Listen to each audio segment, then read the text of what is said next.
Good morning everyone, welcome back to my channel Priyanka Safui. তো অনেক দিন পর তোমাদের সঙ্গে একটা ব্লগ শেয়ার করছি। তো আজকে হলো 15টা রোজা কমপ্লিট হলো। তো আজকে আমাদের মসজিদে হচ্ছে ইফতার দেয়া হচ্ছে, সেই জন্য সকাল থেকেই কিন্তু আমরা তোড়জোড় করতে শুরু করে দিয়েছি। এখন সকালবেলা সব ফলগুলো ধুয়ে রেখেছি, দেখতেই পেলে বাবু করছে। আর এখন দুপুর প্রায় 2টো নাগাদ আমরা সব ফল কাটতে বসে গিয়েছি। তো আর ওই চুলাতে, কাঠের চুলায় তো ঘুগনিটা রেডি হয়ে গিয়েছে, দেখতেই পাচ্ছ কতটা সুন্দর হয়েছে। তারপর দেখো বাসনে থালায় থালায় করে আমরা ইফতার রেডি করে নিয়েছি, মানে আশেপাশের বাড়িতে দেবো বলে।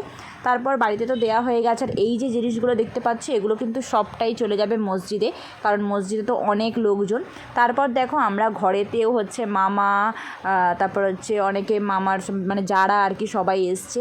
তো আমরা এখানে একসঙ্গে আজকে ইফতার করব। এই যে এখানে একটা দেওর আছে, তো সবাই মিলে আজকে একটা ইফতার পার্টি হচ্ছে। তো এখানে সবাই মিলে খুব আনন্দ করে মানে এই খাওয়া দাওয়াটা করব।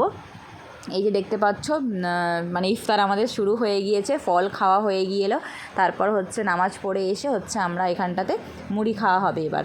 তো মুড়ি খাওয়ার জন্য ঘুগনি তোলা হচ্ছে, আর এখানে মামি সবাইকে দিয়ে দিচ্ছে। তো আজকের মতো ব্লগটা এই পর্যন্তই। ভালো লাগলে অবশ্যই লাইক, কমেন্ট